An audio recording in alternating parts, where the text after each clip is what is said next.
Hello, everyone. My name is John Miller, President of Muskoka Steamships and Discovery Center, and I'd like to welcome you to our latest webinar series, Grace and Speed, Muskoka's Wooden Boats. First, we'd like to acknowledge the First Peoples, who for thousands of years before us were and are still the keepers and caretakers of this land where we now live and work. We're dedicated to honoring the Indigenous history and culture and committed to moving forward in the spirit of reconciliation and respect with all First Nations, Métis, and Inuit people, and in particular for Muskoka, all four cultures, Anishinaabe, Haudenosaunee, Huron-Wendat, and Métis, that inhabited these lands either currently or historically. We recognize all the generations of Indigenous people and their historic connection to this place, and we're grateful for the opportunity to gather here at this time.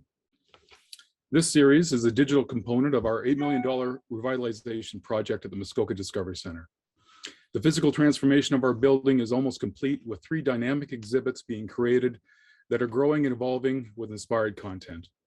Those exhibits are the evolution of Muskoka, a story about how through a process of conflict and resolution, this storied area of Ontario evolved after first contact to become one of the most important tourist destinations in the world.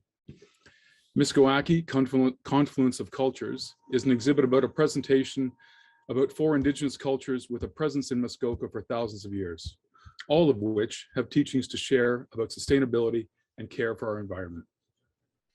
And lastly, Wanda 3, our 108-year-old steam yacht, presently in the middle of an electrification repowerment.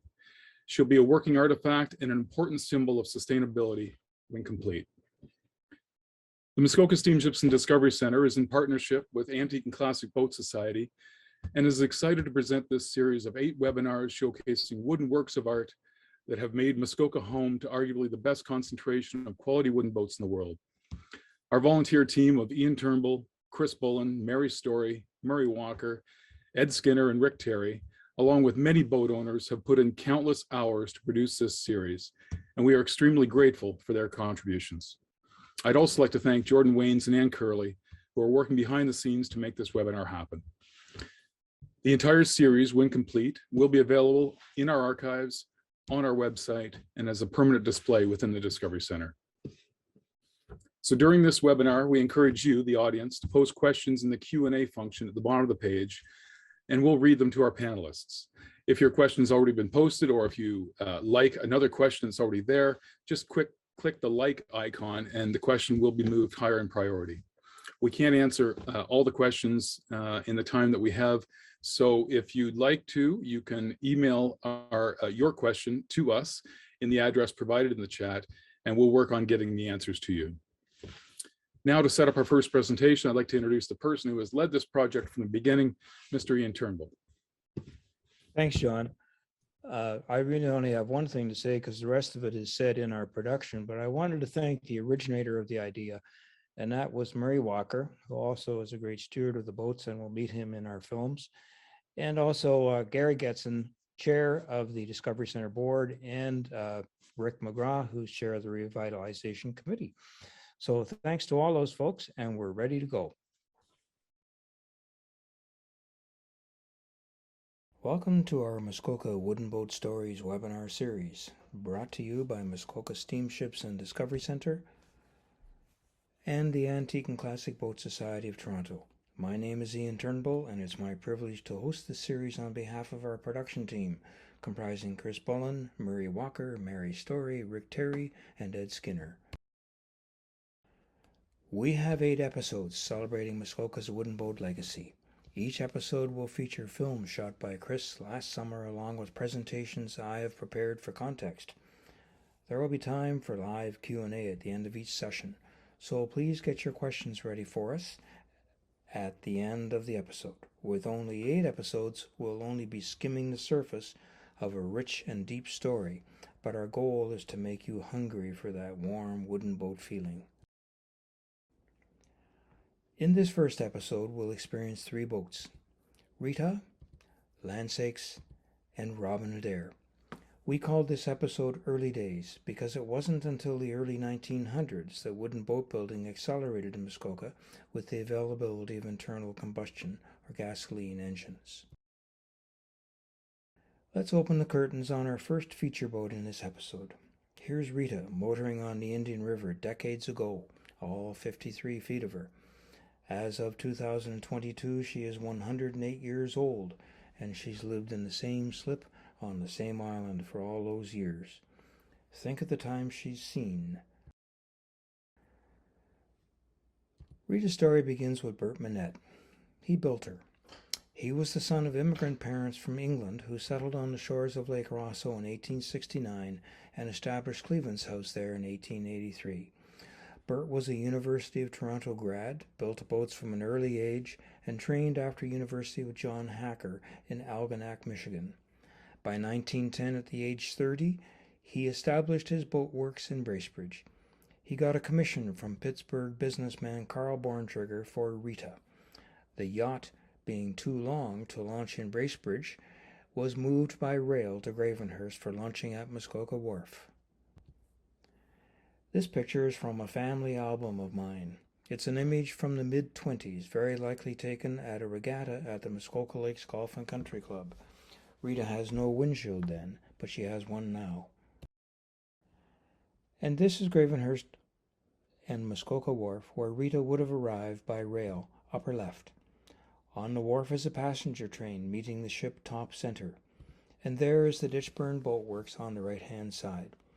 Imagine for a moment that during Rita's launching, Herb Ditchburn stepped away from operations at his boat works and witnessed Rita being launched at the wharf. What would he be thinking? And who was Herb Ditchburn?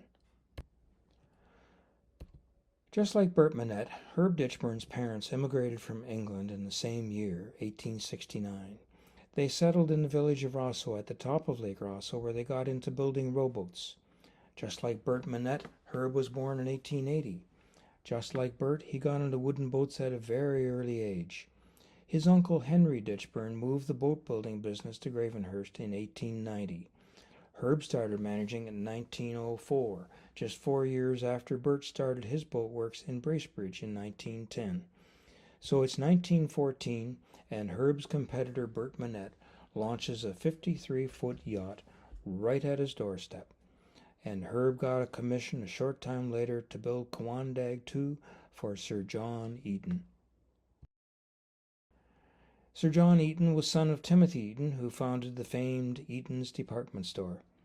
When Timothy Eaton died in 1907, John Craig inherited $5 million. Years later, he commissioned Cowandag II, named for his cottage estate near the village of Rosso. Cowandag was powered by twin 8-cylinder Stirling gasoline engines.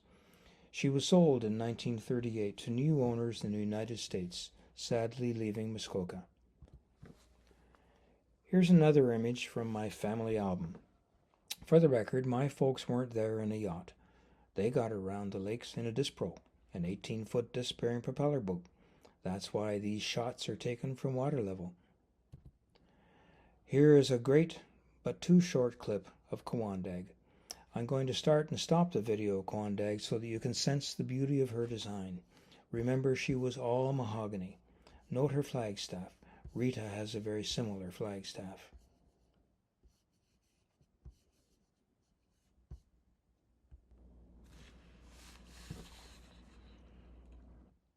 And now just pull that back a little bit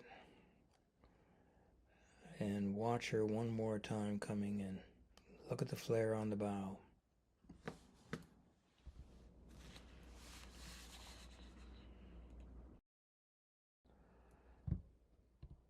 Rita and Cowandag were delivered in the mid-teens.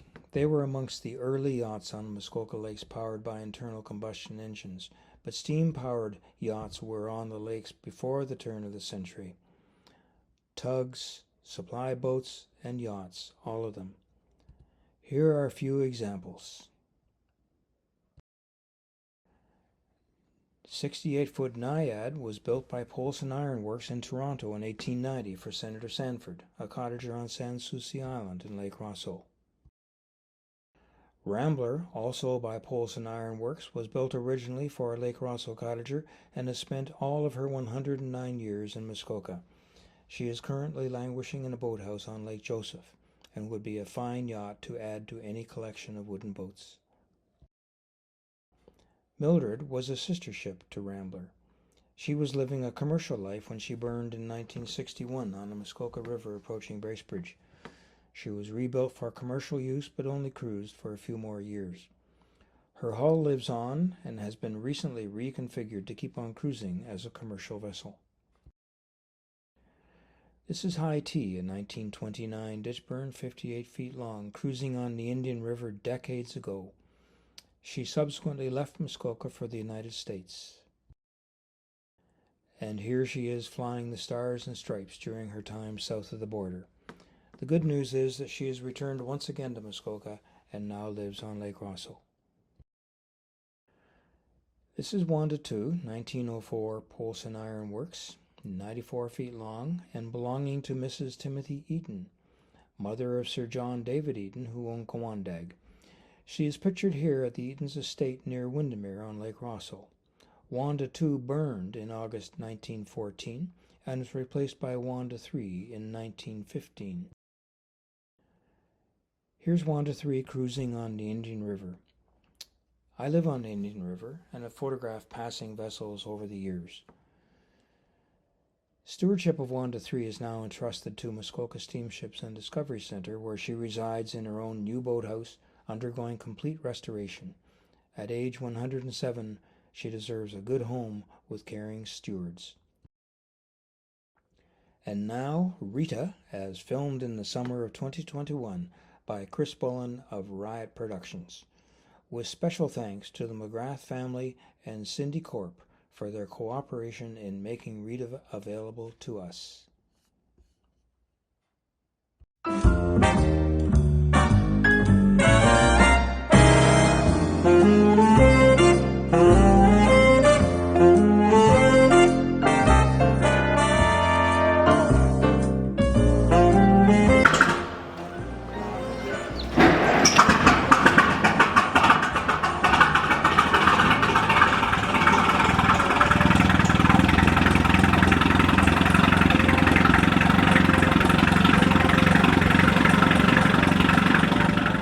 We are aboard Rita.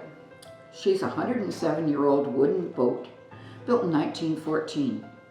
Rita still resides in her original boathouse on Cinderwood Island of Lake Muskoka. She was built for Carl Borgentrager of Pittsburgh.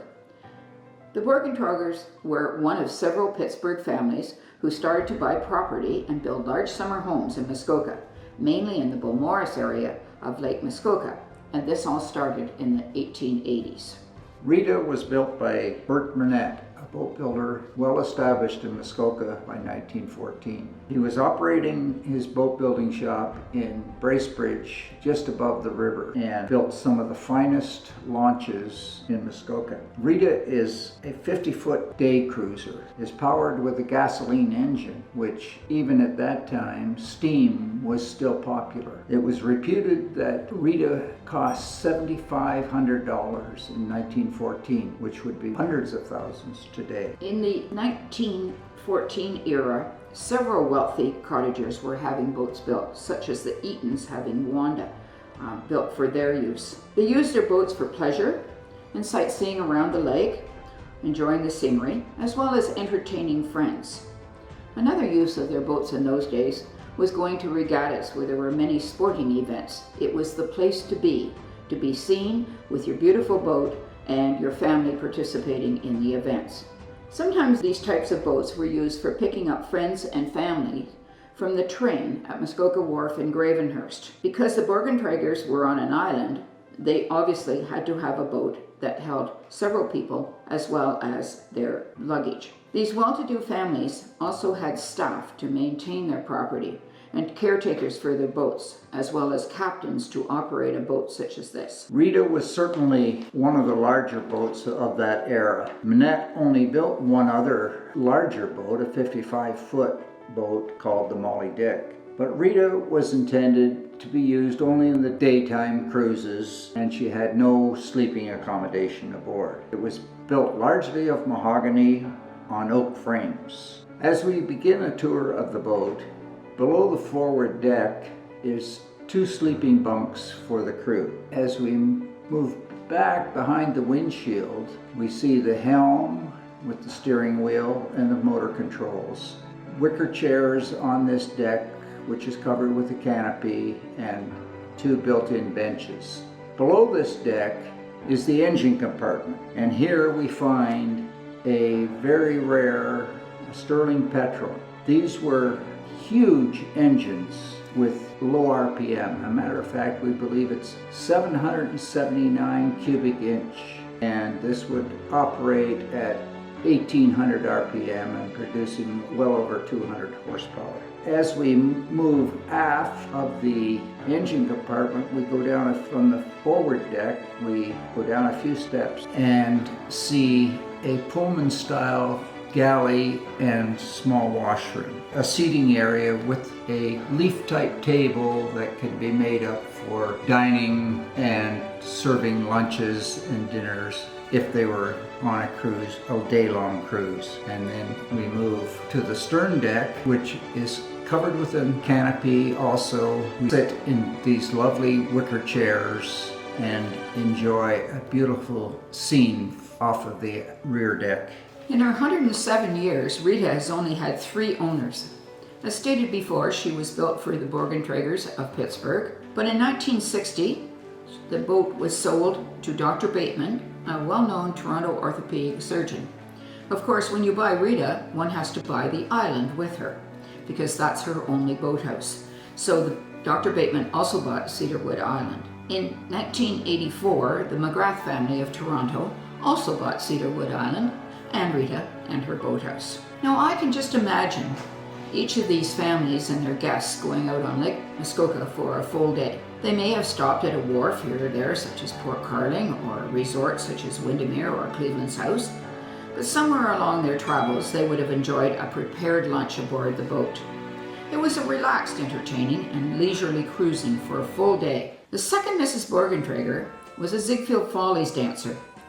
She made very good use of Rita, entertaining her many friends and enjoying almost daily cruises. She was a charming, vivacious hostess and a social convener in the whole Beaumaris area for more than 30 years.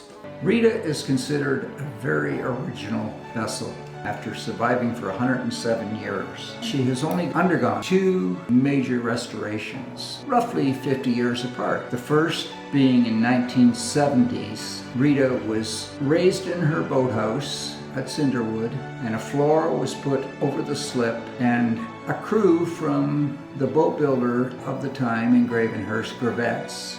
Their workmen came up to the island, worked on the boat to restore her back to good use at that time. Go ahead another 50 odd years and we have the McGrath family owning the boat and deciding that in 2014 she also needed another major restoration. This time they craned the boat out and delivered it to Tom Adams' workshop in Port Carling. Mr. Adams did a 20-month restoration on the hull, replacing all the lumber below the waterline and replacing the oak ribs, the keel, and the skeg. At this time, the Sterling engine was removed and sent to Whiteside Mechanical, where Matt Fairbrass undertook a major restoration of the engine and reinstalled it in Rita, and she was relaunched around 2018. Like any beautiful woman, Rita requires regular maintenance and new makeup frequently. Because she has only had 3 owners in over a century, each owner taking good care of her. Hats off to those various owners for maintaining one of Bert Manette's finest craft.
And now I would like you to meet another Muskoka wooden boat, a little smaller and a little younger than Rita.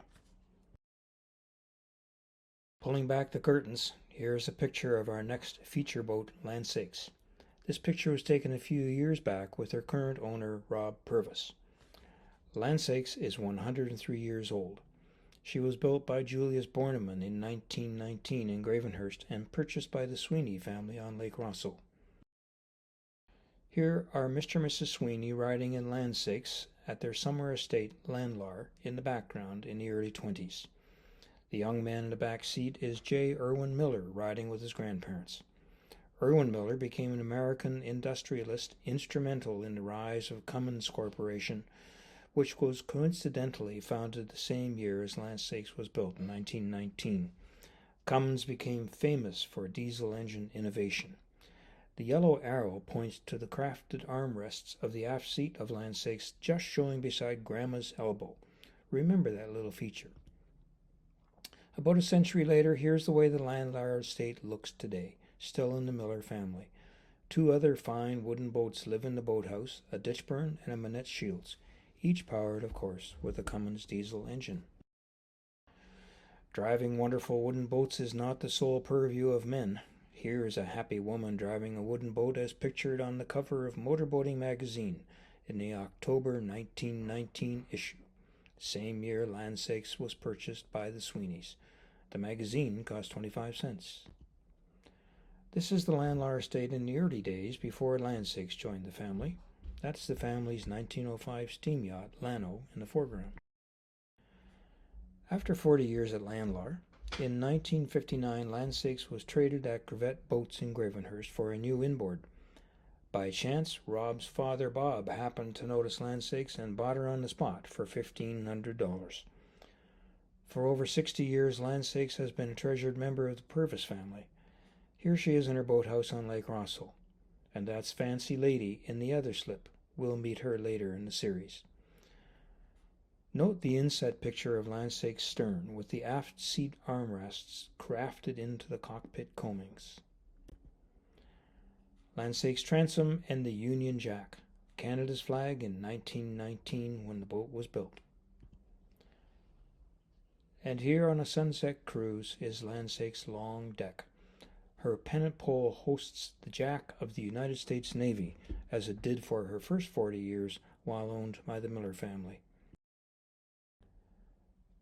Landsakes was built by the Bornemann brothers who worked for the Ditchburn Boat Works in Gravenhurst about 1900. They left Ditchburn to start their own business in 1908, building rowboats and about 10 launches. The business closed in 1924, and 2 launches survive in Muskoka, Landsakes and Ruth. Here is Ruth. I have flipped the image to make an observation in the next 2 slides. That's why her name looks like H-T-U-R instead of Ruth. Look carefully at the crown of her decks, the high crown, the sheer, and the angle of her transom. And now here is Gouda High, built 2 years later by Ditchburn across town. Look closely at the crown on her decks, the sheer and the angle of her transom, very much like Ruth, and the armrests crafted into the cockpit coaming, very much like Landsakes. To make the analysis a little easier, here's Ruth on the top, built by Bornemann 13, Gouda High on the bottom, built by Ditchburn in 1915. You can see the similarity in design. Throughout this series of webinars, we'll try to point out little features that demonstrate unique design in Muskoka's wooden boats.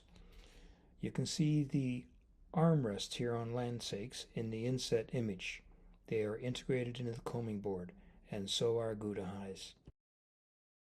And now the film of Landsakes as shot in the summer of 2021 by Chris Bullen. Listen carefully to Rob's spontaneous and enthusiastic telling of the story, as only a passionate steward could.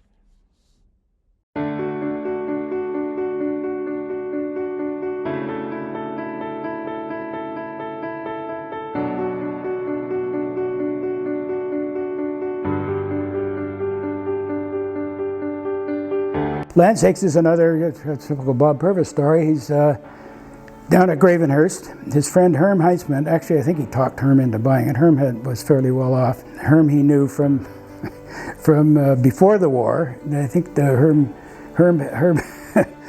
had been at UCC or somewhere else, got kicked out a number of times, ended up at Jarvis Collegiate, and my father knew him from Jarvis Collegiate.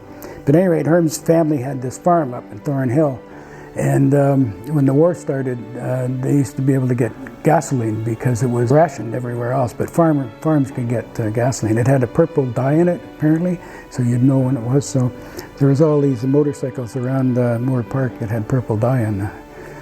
Stuff. Herm was a character, and my father taught him to fly and that sort of thing. But he talked Herm into buying Grevettes, and this was before Bruce Wilson owned it. Would have been, I don't know how long Herm had it. Went to see Herm one day, and this boat came in. I guess it would have been Miss Sweeney. Traded it in on a Grevette inboard out. One of the first ones they did, that was a Flash, which were a nice little boat. I said, what's that boat doing here? He said, oh, well, we just took it as a trade. We don't know what the hell to do with it. I said, well, what did you give her for it? Well, we gave her $1,500 for it. He says, will you sell it? Oh, yeah, great. So he phones my mother, and Betty, get down here with a check. I'm going to buy a boat for $1,500. Well, of course, I don't think there was $1,500 in any kind of bank account they had. So he calls Bob Quigley, his friend that Ian knows was neighbor, and very well. And he was a customer of my father's as well. Bob, you need a boat. You've got an extra slip that hasn't been filled. It's been sitting there empty for 2 years now. You need a boat. I found a great boat for us. For us, right? So Bob bought the boat. My father paid for half of it eventually, and it was sat over at Quigley's for 2 years. Then it came here, and my father bought the rest of the boat. This boathouse, the center part was a little slip that came over from Arthur Bay years ago, but then this lean-to was put on this for the Landsakes. Miss Sweeney was from Landlar. That family the boat was built for them by the Bornemans. It was used very regularly as almost a utility boat, in that it went shopping, it went and picked up people. It was a good boat. When we got it, it had a Kermath in it, which Ed tells me was put in the 40s.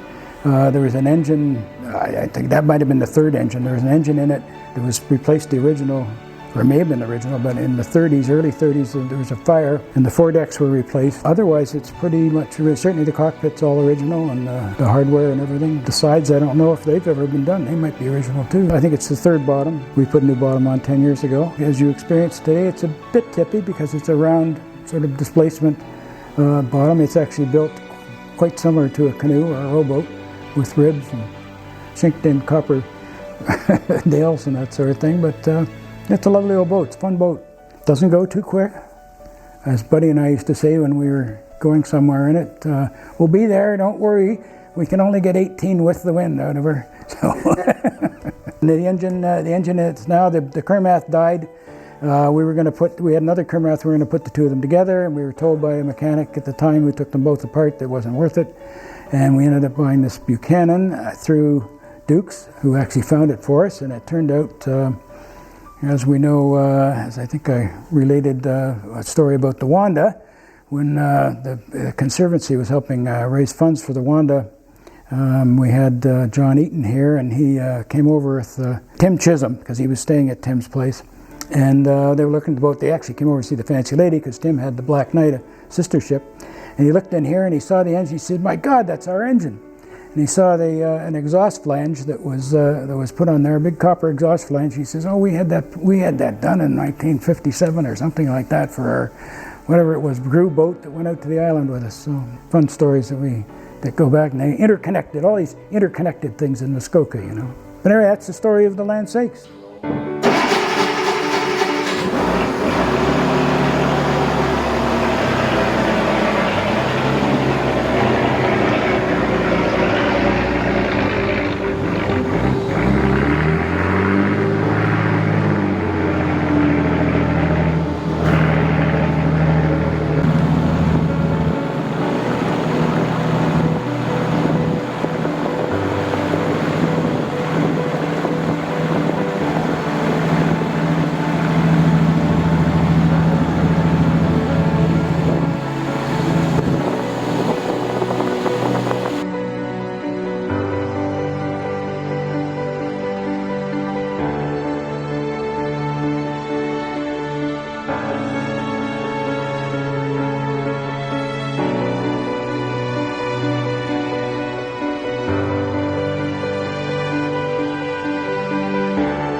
And now we introduce the third fine boat in this episode. The curtains pulled back, we see Robin Adair, a relative youngster at age 95. What makes her story special is that from the date she left the Ditchburn Boat Works, she's always lived in the same slip, in the same boathouse, cared for and loved by the same. There is romance in Robin Adair's origin. Louis and Edith Hayes of Pittsburgh met on Bell Island in the Seven Sisters group of islands on Lake Muskoka. They soon married and purchased a cottage on Tondern Island. Traveling from Pittsburgh by train to Gravenhurst, they couldn't miss the Ditchburn Boat Works adjacent to Muskoka Wharf, where they boarded the ship for the trip to Beaumaris. Together they ordered a 32-foot Ditchburn in 1926, taking delivery in 1927. Since then, Robin Adair has been one of the family, always in the same slip. Here is an early image of Robin Adair in her slip. Back then, the slip beside her was a dry slip, and if you look carefully, you can almost see the wine-glass stern on the rowboat there. The stars and stripes on the flagpole signal the family's early Pittsburgh connection. The cottage today is just the same, but the trees are much taller. The caption here says it all. This is from the Canadian Homes and Gardens, May 1931 issue. And the caption says, Robin Adair, caught in a leisurely moment near its hailing port of Beaumaris on Lake Muskoka. This fine general-purpose model is one of the Ditchburn Commodore line, measuring 31 by 6.5 feet, and has a speed of 25 miles per hour. W. Hayes, Esquire of Pittsburgh is the owner. Here is a remarkable image from the Craig family archives. The year is 1934. That's Robin Adair left center. On the dock, the family's new 1934 Buick with a rumble seat and the Beaumaris Hotel in the background. And if we pull back on the previous image to take in the big picture, it looks like a boat show on Beaumaris, but it really isn't. I'm going to highlight here all the boats that are shown. It's just another day, meeting people arriving on the steamship Sagamo. Boats 2, 3, 4, 5, and 6 are likely there to meet guests arriving on the Sagamo, perhaps fresh off the train in Gravenhurst. The Beaumaris Hotel was destroyed by fire in July 1945. The Sagamo's last trip was in 1958. Beaumaris Yacht Club is still there under the Yellow Arrow, and Robin Adair lives on with the Craig family. And now the film of Robin Adair, taken in the summer of 2021 by Chris Bullen. Chris Craig speaks with great passion about the stewardship of Robin Adair over multiple generations of his family. Occasionally you'll see another Ditchburn, Shirley Vaughn, running near Robin Adair in this film. We filmed her too on the same day, and she will be featured in episode 7 on May 4th, when you'll see a whole lot more of her.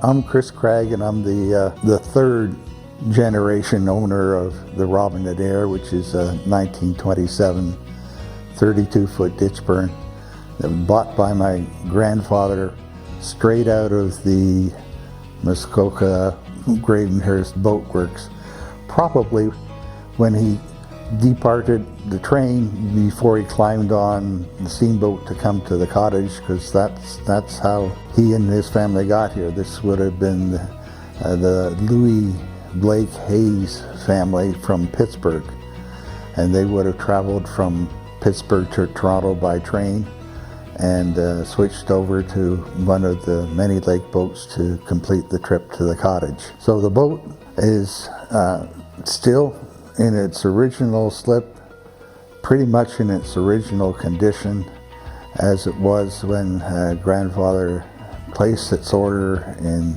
1926 and took delivery in 1927. The boat's held up pretty good. We've replaced a few planks in the bottom, and we've refinished the outside completely because we let the varnish go too much, and that would have been almost 30 years ago.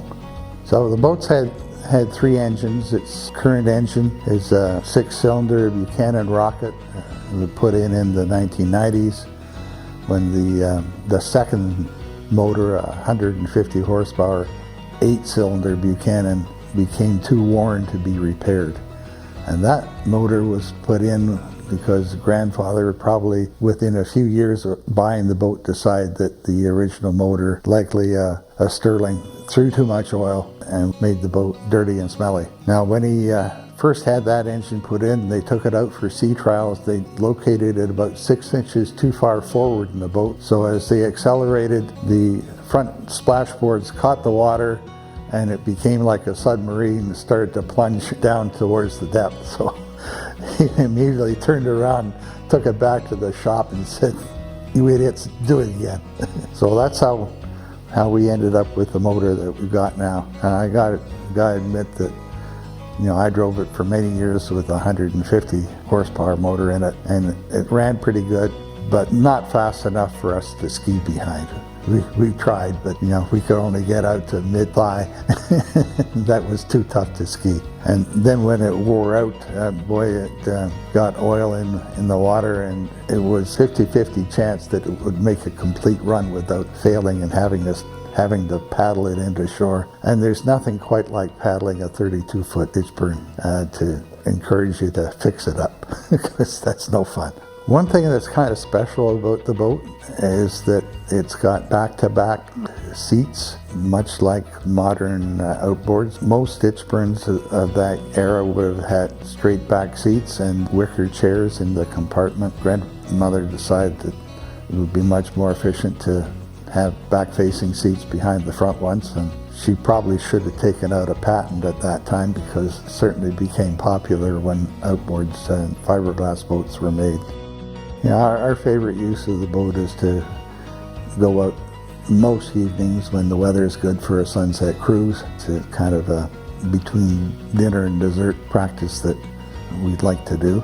We also like to take it at least once a year for a long picnic cruise, frequently from here in mid-Lake Muskoka to the north into Lake Joe to Blueberry Island. That's a day exercise. It was kind of neat because we could have the adults sitting in the main compartment in the back, and the kids would play under the decks in the mother-in-law seat up in the front. We'd also spend at least once a year and go to the Muskoka Lakes sailing regatta off of the Muskoka Lakes Golf Club on Lake Rosso, and that was a pleasant thing to do. We frequently use the boat for family weddings, so there's a lot of pictures of aunts and uncles and cousins getting married in the boat. Unfortunately, we don't have that kind of picture for my parents, even though they got married here in this cottage in 1948. The other thing that's kind of neat is if you look closely at the bow stem, grandfather's initials are stamped into the top of the bow stem, LBH. And I guess that was the way of making sure that if somebody made off with your boat, you could identify it.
It's time for the credits as we finish up this episode.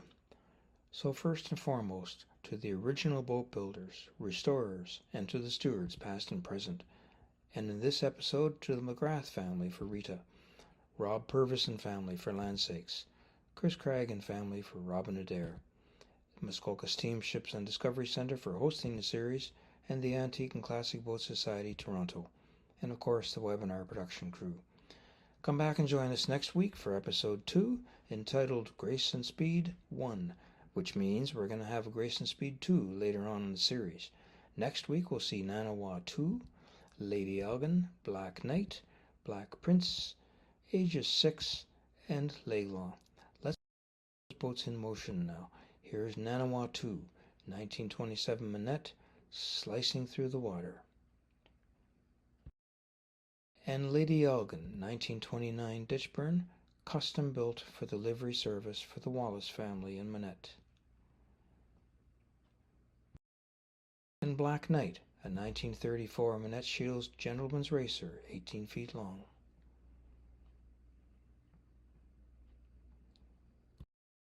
Another 1934 Manette Shields, this time 21 foot long Black Prince.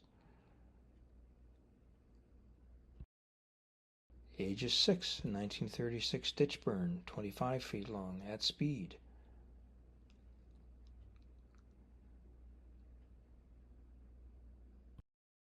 Leglon, 1931 Ditchburn, 21 feet long, Ditchburn Racer.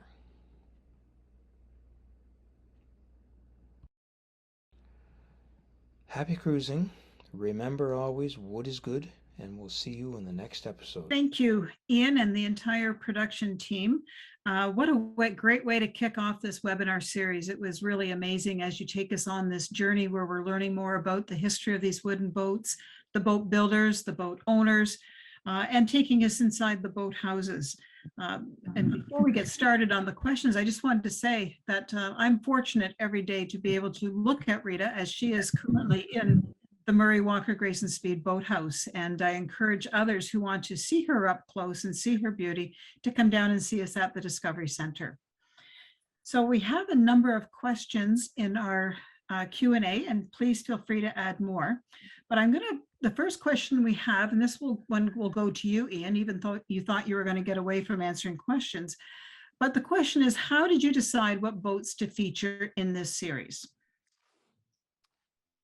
Well, that is a tough one because there are many boats that we may be able to have access to. So the answer to the question is we went to friends far and wide who we thought would be most likely to share the stories of their boats, and most importantly, to give us the time we needed to get there and do the shooting and cooperate through that entire process. So it was as simple as that. Where do the boats live? Which owners are cooperative? And since we've been doing this, we're pretty confident that there are a number of other people that should allow us to run another season so we can see even more boats next year. Okay. So the next question is, how many boat restoration shops are still operating in Muskoka today? That's a good question. Either Murray or Ed could probably handle that. I'm going to venture this without running it through my fingers that there's a good 6 to 8 boat shops that are still in existence doing this type of work, whether it be someone who's doing canoe restoration at what I'll call the smaller end of things, up until the large shops that can handle virtually boats of any particular size. The encouraging thing, of course, is that there's a number of younger people coming into the restoration business. So I think there is a future in wooden boats. Many times people say, gosh, it's maybe dying out. Well, I think it's anything but the truth. And I'm pleased to say that there are some younger people both operating the shops and younger people apprenticing and doing very fine work, whether it be varnishing or woodwork in the shops. So Muskoka is still a good place to be for boat restoration. And certainly there are some excellent places elsewhere in Ontario as well. Great, thank you. Are the boats still powered with their original engines? Well, again, I think Ed's probably a key guy there. Rick could also comment, and or Murray. Well, some are. As Chris said, many of the engines just plain wore out and parts are hard to replace. So we have at least one engine rebuilder who is also a machinist, and he actually has to create parts for the motor. So that's fairly expensive, and one reason why motors have been replaced over the years. Could comment as well that, there's this question about among the purists who like to keep the original engine with, the idiosyncrasies that come with an original engine. But the other part of the story is those people that say, I really like the boat, but I'm not so sure I want to become really accustomed to the mechanical intricacies of an old boat. And so many times there's more recent power or indeed really modern power. And while a purist might say that's not quite the way to go, in many cases, it makes an old boat very operational, incredibly enjoyable. And to the passerby, it doesn't look like the boat is with modern power or old power. So it takes away this, I guess, obstacle for many people to get into the wooden boat hobby. Go with some more modern power if that's what it takes, and you can certainly enjoy your boat. So there's something there for everyone. Okay. So Chris Bullen, this question is for you. Will the boat show return to Muskoka in the summer of 2022? We are very hopeful that it will. The final decision will be made April 1st, but I'm pretty confident that it'll be back. And Rick, you could also speak to the MLA Boat Show. Yes, so the MLA Boat Show is August the 13th. It's traditionally that date every other year. We've missed a few, obviously, because of COVID, so we're pretty excited about getting back to that schedule. And we're well into the planning stages, and all systems go. Great. Mary Story, has anyone ever done an inventory of all the old boats in Muskoka? At the Muskoka Discovery Center, we have a database of over 7,000 boats. They're not all Muskoka boats, but they're all wooden boats. We have them recorded under owners' names, right back to the original name if we can find it, the manufacturer, the length of the boat, the type of engine, and some notes about the boat that the families have given us or boat shows that they have attended.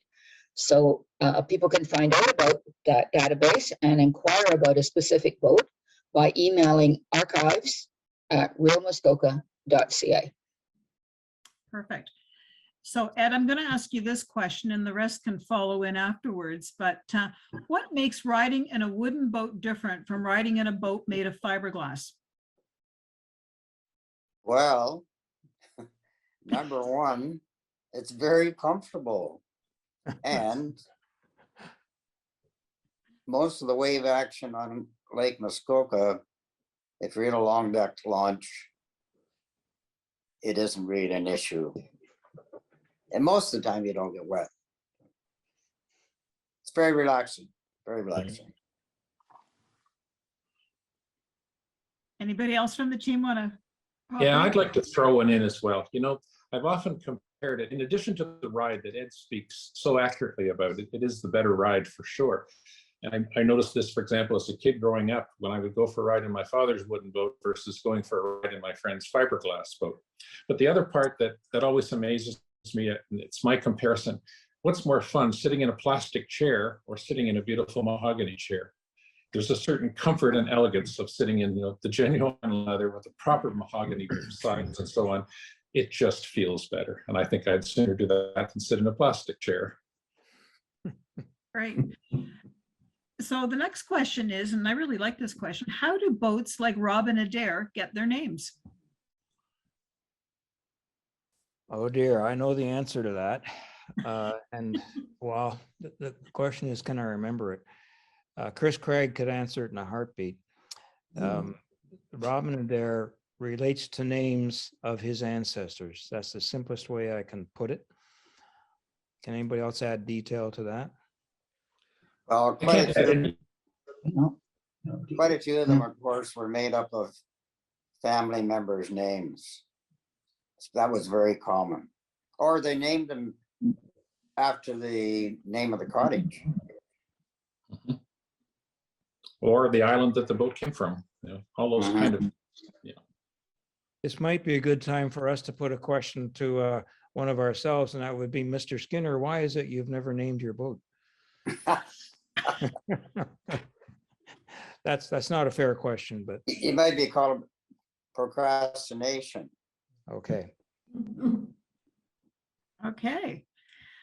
So Chris, we're going to go back to you because so if you were going to hold the boat show, what is the tentative date? Oh my, I think it's the 9th. The July 9th? Yep. I have to look that up. Yep. Oh, Always the the second is a first Saturday. first weekend after the long weekend. Okay, that's the 9th. July 9th it is, yes.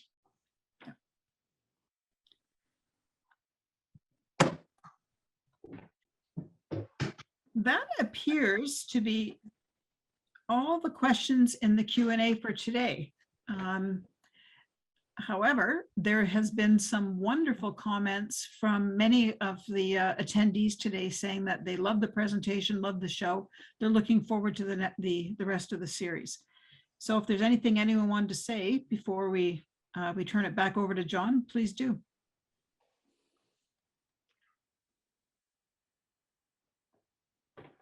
Great, John. Well, I just have a question for any of the panelists. Just want to know what you thought about the experience of making this series this summer, and is there any more to come? I can talk about the experience of it because I was there for most of them. I think kudos have to go to Chris Bowen. If it wasn't for Chris's effort in this and his talent, artistry, call it what you will, this would not have happened. And I think the fact that Chris had such an understanding of the boats in the first place, so he knew the angles, the way to make the boat look its best. And I think without a boater doing this, we wouldn't have had quite the same result. And of course, then you go into the technical aspect, Chris doing all the editing. We're one lucky group to have Chris with us. Absolutely. Agreed.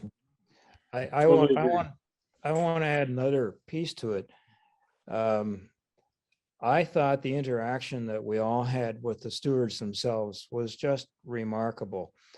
You'll see it as the episodes unfold, but everybody who is involved with the boats is just so enthusiastic and so articulate, describing the experience and the history and the story of the boat, that it was very rewarding and just one heck of a lot of fun.